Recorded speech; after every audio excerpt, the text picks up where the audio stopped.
seputar Spekelu.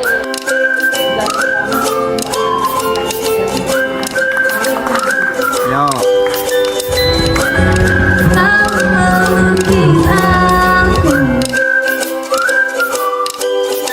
Jadi kali ini kita sudah kedatangan tamu yang super spesial, yaitu Bapak Munjani, guru IPA kita. Beliau terkenal guru yang lumayan lucu ya, asik. Gimana Bapak kabarnya? Baik?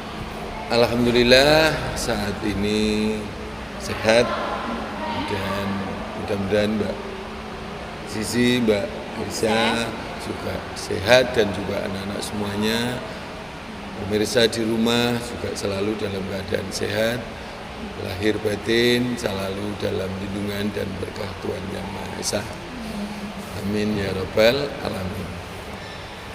Nah teman-teman, Pak Munjani ini termasuk guru yang sebentar lagi akan memasuki masa purna tugas atau pensiun. Kira-kira gimana kesan dan pesannya akan memasuki purna ini? Ya dong, coba di-spill dikit-dikit ya. Iya sih, kalau diceritakan tuh apa ya, antara senang dengan ada rasa kok sudah mau pensiun itu bercampur, jadi bercampur. Tapi apapun itu Mbak Zizi, Mbak Alisa, jadi yang pertama saya bersyukur bahwa saya diberikan kesempatan oleh Tuhan untuk bisa mengabdi di sekolah ini selama kurang lebih 37 tahun. 37 tahun. Jadi dari tahun 1989 sampai ini 2026. Jadi 37 tahun, dan yang lebih istimewa lagi saya belum pernah pindah tugas. Belum pernah mutasi, jadi dari pengangkatan pertama di SMP 30 dan purna di SMP 30. Jadi benar-benar produk SMP 30. Jadi itu ya sangat setia dengan 30 ya. Bapak Munjani ini memang mengabdi untuk SMP 30. Iya. Kemudian yang kedua ini ya kadang ada perasaan sedih. Saya harus berpisah dengan anak-anak, tapi apapun itu karena dengan usia Bapak yang sudah memasuki usia 60 ini, mau tidak mau harus istirahat untuk tidak lagi menjadi pengajar, tapi mungkin di bidang yang lain yang akan saya jalani, dan nanti akan digantikan oleh yang lebih muda-muda, lebih kreatif, ya, tentunya yang dengan penyesuaian dengan teknologi sekarang. Nah, seperti Bapak ini kan sudah termasuk golongan orang-orang yang Mbak Alisa, gaptek. Gaptek ya, sudah mulai gaptek, kadang-kadang ingat ini sudah. Nah, sekarang sudah mungkin eranya yang lebih muda, yang lebih mumpuni. Nah, ini memang itulah zaman, ada saatnya, ada waktunya, kita harus saling berganti. Saya kira itu jadi suatu hal yang bagi saya menyenangkan, apalagi kalau lihat kalian. Nah, ini saya punya keyakinan ke depan kalian pasti akan menjadi orang-orang yang sukses. Amin ya Rabbal Alamin. Ikut sedih juga sih, pernah tugas gak ketemu. Iya. Tapi saat dulu 37 tahun yang lalu, 1989 itu Pak Munjani langsung menjadi guru IPA. Oh enggak, itu jadi dulu itu begini. Jadi waktu Bapak ditempatkan diangkat pertama jadi guru itu, SK-nya berbunyi guru fisika. Karena dulu di SMP itu belum seperti sekarang. Kalau sekarang kan mata pelajarannya IPA. Kalau dulu di kurikulum lama itu di SMP itu sudah ada fisika, sudah ada biologi. Jadi seperti IPS juga sama, ada guru sejarah, ada guru ekonomi, ada guru geografi, dulu begitu. Nah IPA juga sama, ada guru biologi, ada guru fisika, seperti itu. Jadi nggak jadi satu seperti sekarang. Jadi Bapak dulu diangkat menjadi guru fisika. Awalnya itu sampai terjadi perubahan kurikulum, barulah kemudian ada penggabungan mapel ini yang tadinya pisah fisika biologi kemudian dijadikan satu IPA. Sama dengan yang IPS juga sama, sejarah, ekonomi, geografi jadi satu lagi guru IPS. Dulunya sendiri-sendiri itu ada guru sejarah, ada guru geografi, ada guru ekonomi, begitu dulu begitu. Jadi awal mulanya bukan guru IPA tapi guru fisika. Yang rata-rata anak-anak mengatakan fisika itu susah. Jadi anak-anak itu mesti bilangnya wah Pak susah fisika susah gitu. Mesti gitu. Karena apa? Di situ ada rumus, ada hitung-hitungan. Nah, ketika berhitung itu kan mau tidak mau harus pakai matematika. Iya, rumusnya. Artinya apa? Orang belajar fisika itu memang harus ada syarat bisa matematika. Nah, ketika anak-anak itu rata-rata lemah di matematika, ya mesti akan mengatakan fisika itu susah karena matematika tidak bisa. Ibarat orang mau nyari ikan, jaringnya nggak punya. Kalau dia hanya pakai tangan kan ya mesti nggak bisa dapat ikan banyak. Kalau toh dapat ya hanya 1-2. Tapi kalau anak yang bisa matematika, berarti jaringnya sudah punya. Maka dia akan lebih enjoy ketika belajar fisika itu akan lebih enjoy. Itu kelebihan dari fisika yaitu seperti itu. Jadi itu alasannya kenapa Bapak milihnya fisika?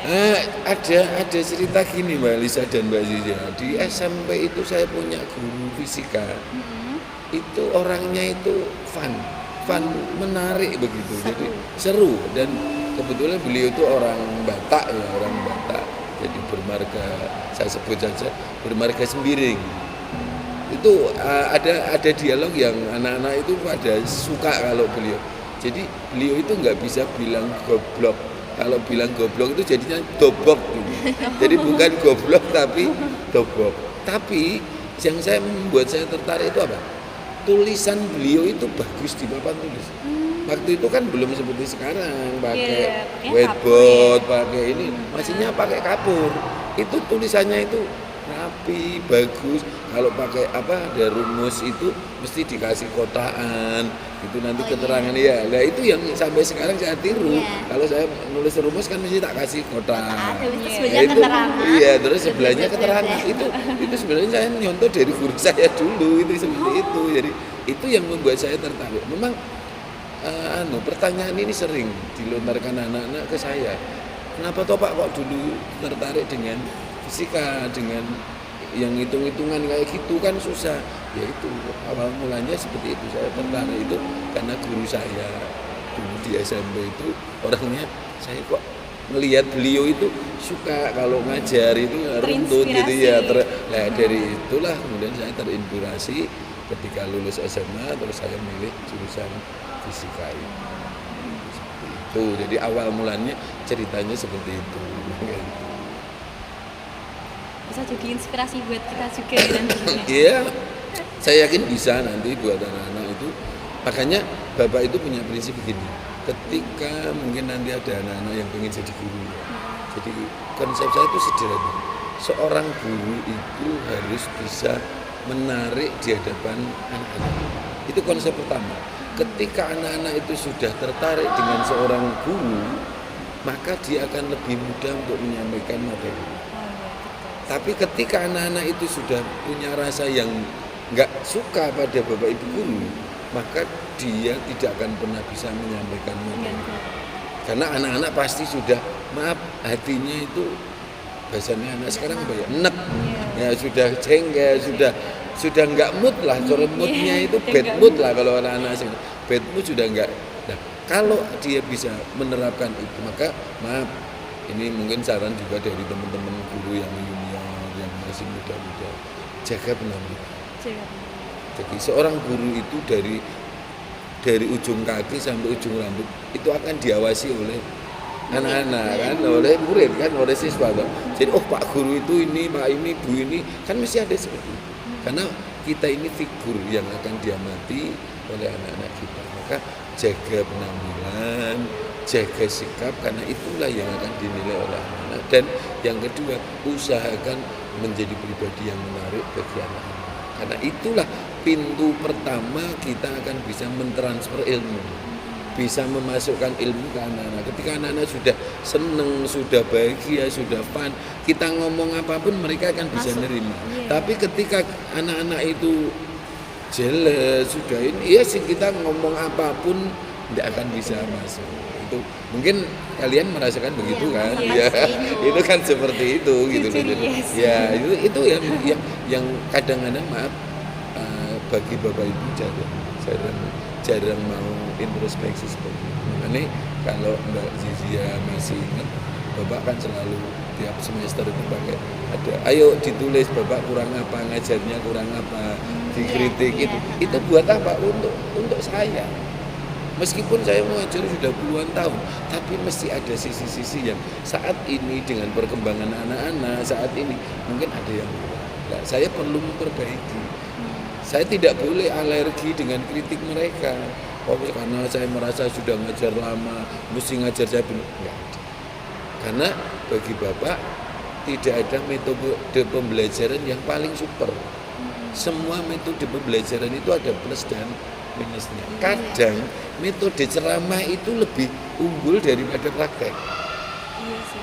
Iya kan, Iya, kadang iya sih. orang diceramahi, diceritain itu malah lebih masuk daripada Iya. suruh praktek gitu kan. Seperti nah, makanya itu tidak ada metode pembelajaran yang super yang bisa mengcover semua kebutuhan anak, tidak bisa. Pasti ada sisi plus dan minus. Maka saya selalu di kelas ini, oh mungkin saya harus penekanannya di ini, di kelas ini saya harus seperti ini, meskipun dengan materi yang sama. Nah, itu seperti itu. Itu Iya, benar. serba-serbinya ya, ini serba-serbi. Berarti Pak Mo ini sebelum masuk kelas udah punya persiapan di diri Iya, sendiri ya harus ya? gitu, harus gitu. Kadang kalau maaf ya akhir-akhir ini mungkin materi saya udah nggak mikir. Karena mungkin saking lamanya kan semua sudah Iya, tertanam iya. di sini toh. Oh kalau saya bicara listrik yang dibicarakan ini. Kalau saya bicara tekanan yang dibicarakan ini kan sudah. Tapi kan saya harus menyampaikan dengan cara apa? Apakah saya mulai dengan apa? Saya harus mulai berpikir sebelum masuk kelas. Harus itu. Kalau enggak gitu, kalau saya hanya asal masuk kelas ya nanti maaf orang bilang koyok ketek gitu loh. Ya kita nggak bisa apa-apa kan gitu kan gitu. Nah itu harus dipikirkan. Jadi sebelum masuk kelas, oh saya nanti harus menyampaikan ini di kelas ini karena anak-anak di kelas ini kan masing-masing punya apa ya, punya ciri khas kan. Ciri khasnya misalnya kelas ini gini, kelas ini begini. Nah itu seperti itu. Jadi minimal persiapan yang mau dia sampaikan ini dengan cara Tapi sepertinya itu juga yang membuat Pak Munjani ini Terkenal. menjadi Iya. guru terasik itu ya kan. mungkin itu ya. Jadi karena itu saya berusaha memahami anak-anak ya meskipun ya itu sekali lagi saya merasa bapak ini juga banyak kekurangan. Tapi kekurangan itu kan bukan untuk apa ya. Saya kok terus aku kok hanya gini enggak. Justru dari kekurangan itulah saya harus belajar. Oh anak-anak itu butuhnya ini, anak-anak itu butuhnya ini. Berarti saya harus melakukan ini. Dan itu juga Mbak Elisa dan Zizia yang membuat saya itu enjoy menjadi guru. Menjadi guru motivasinya ya, ya. karena apa? Saya tidak merasa menjadi beban. Iya. Setiap saya masuk kelas itu saya bertemu anak-anak itu kayak ini adalah mainan, yuk bareng-bareng bahagia bersama, kita guyon bersama tapi materinya masuk gitu. Jadi itu yang Buat enjoy jalan aja iya. ya. Tapi buat enjoy yang penting anak-anak bisa guyon, bisa mereka tidak tertekan. Karena apa? Belajar itu kalau kondisi hatinya itu sudah seneng itu gampang. Iya, iya sih. Tapi kalau suasana hatinya lagi Iya, mood galau, biasanya. ya nggak bisa. Ya itulah itu yang saya pegang sampai saat ini. Jadi bagaimana membuat suasana belajar itu bahagia. Loh, maaf lo ya. Saya juga tidak beda dengan bapak ibu guru yang lain. Kadang-kadang muncul marahnya. Kadang-kadang saya juga Yusuf mengata-ngatain anak-anak mungkin ya seperti itu. Tapi kalau formatnya itu sambil guyon itu beda. Anak-anak menerimanya mesti beda. Itu seperti itu. Jadi formatnya saja. Jadi kalau saya kamu, nah sambil mendeleng dengan saya sambil guyon kan anak itu seperti itu yang membuat saya enjoy saja, seneng. Jadi gini membahagiakan lah menurut saya seperti itu. Itu yang buat kita juga jadi nyaman ya kalau Iya, diajak sama bukan Pak. itu. Aman banget sih. Iya kan? Gerbangnya tak tutup kok. Lah ini katanya kemarin sudah bilang gitu. Pokoknya nanti kalau Pak menjadi pensiun gerbangnya mau ditutup itu kan jadi seperti Nggak itu. boleh keluar. Itu kalau anak-anak yang lain sudah ngancam mau tak gondeli pokoknya nggak boleh keluar katanya begitu. Ya sekali lagi itu terima kasih. Itu artinya apa apresiasi bagi saya bahwa apa yang saya selama ini saya lakukan alhamdulillah anak-anak bisa terima. Anak-anak bisa merasa senang dan syukur-syukur itu menjadi bekal untuk anak-anak ke depan. Seperti itu. Ya. Oke. Juga saya mau nanya nih. Iya, Pak. Kalau misalnya Bapak sekarang ini nggak jadi guru IPA, Bapak lebih milih jadi guru apa? Ini saya buka ya, saya itu di kampung, di rumah, orang lebih mengenal saya itu guru agama. Saya Oh, itu iya, lebih mengenal iya. saya guru agama. Jadi nanti Mbak Elisa dan Mbak Zizi bisa buka di channelnya. Tapi itu channelnya anak-anak remaja, remaja-remaja itu ada di channel YouTube itu ada. Itu orang di kampung itu lebih senang itu, karena bagi saya inilah apa ya? Jadi gini, ada cerita klasik ya buat saya. Buat saya ini ketika saya SD itu saya sekolah 2 kali Mbak Lisa. Pagi sekolah SD, siang sekolah dunia. Jadi sekolah khusus agama. Ngaji gitu ya? Ya, nanti malamnya masih ngaji. Jadi siang itu habis duhur sampai kira-kira badal asar itu sekolah agama itu khusus pelajarannya ya akidah, fikih dan segala itu. Nanti malamnya masih ngaji. Terus SMP saya sudah nggak bisa karena SMP pulangnya waktu itu sudah agak siang. Jam 1, jam 2, jadi pulang sampai rumah sudah nggak nyandak kalau sekolah sore. Akhirnya ya ditekuni tinggal ngaji malamnya. SMA kebetulan SMA saya itu kelas 1, kelas 2 itu masuk siang. Jadi kalau pagi itu saya bisa habis subuh ngaji, nanti terus jam 6 selesai pindah lagi ngaji sampai setengah 8, terus siang sekolah, malam ngaji lagi. Nah dari itu ada penambahan ilmu-ilmu agama yang alhamdulillah sekarang itu di masyarakat kok dibutuhkan. Jadi sekarang itu di masyarakat dibutuhkan. Jadi Iya. makanya kemudian di rumah, makanya ya itu tadi banyak yang bilang nanti Pak Mujani kalau pensiun, bagi saya sudah biasa karena saya sudah biasa berkegiatan dengan masyarakat ke sana. Jadi bagi saya ya sudah nggak ada yang harus saya persiapkan karena semuanya sudah nanti jawab sudah bisa berjalan seperti itu. Jadi itu kalau di rumah orang lebih kenal saya itu Sebagai guru guru agama. agama. Jadi dan ada yang bilang katanya visnya itu vis guru agama katanya begitu ada yang bilang visnya ke vis guru agama.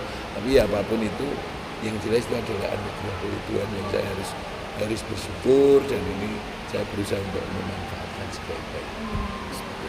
Tapi jujur waktu saya lihat Pak Mujani pertama kali tuh ngiranya juga guru Nah, agama. kan gitu. Gak bakalan ngira kalau guru Iya, IPA. kan mesti guru agama, kita Iya. dikiranya guru agama kan seperti itu kan. Ya itu yang di masyarakat juga seperti itu. Kamu pembawaannya Bapak itu Iya, emang katanya begitu sih katanya begitu. Ya. Tapi kalau Pak Mujani selain kegiatan di masyarakat sama tetangga-tetangga juga, ada kegiatan lain setelah purna tugas ini?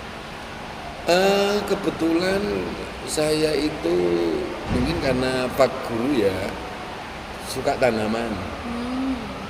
Suka tanaman ya di rumah juga saya membuat kolam kecil-kecilan terus bertanam ya di pot itu ada beberapa yang juga sudah berbuah sudah bisa gitu.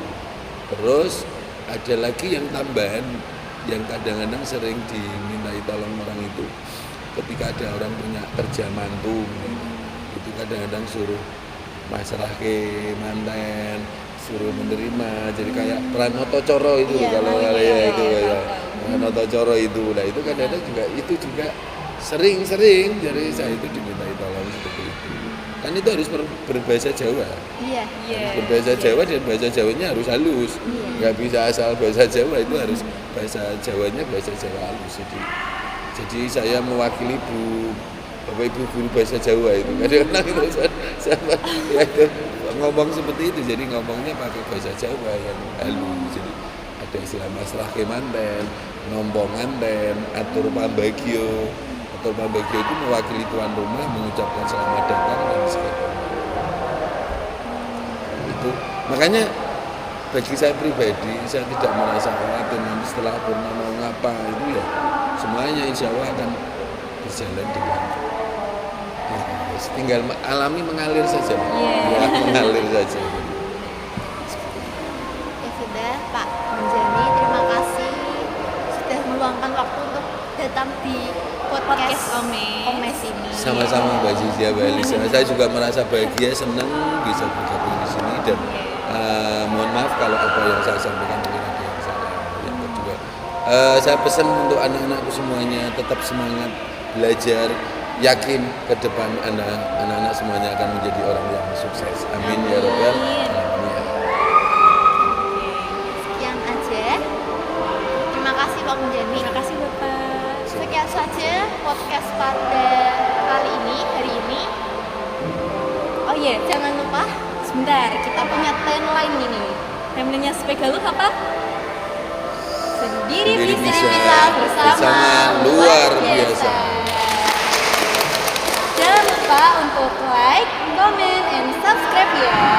Dadah. Sampai jumpa di podcast selanjutnya.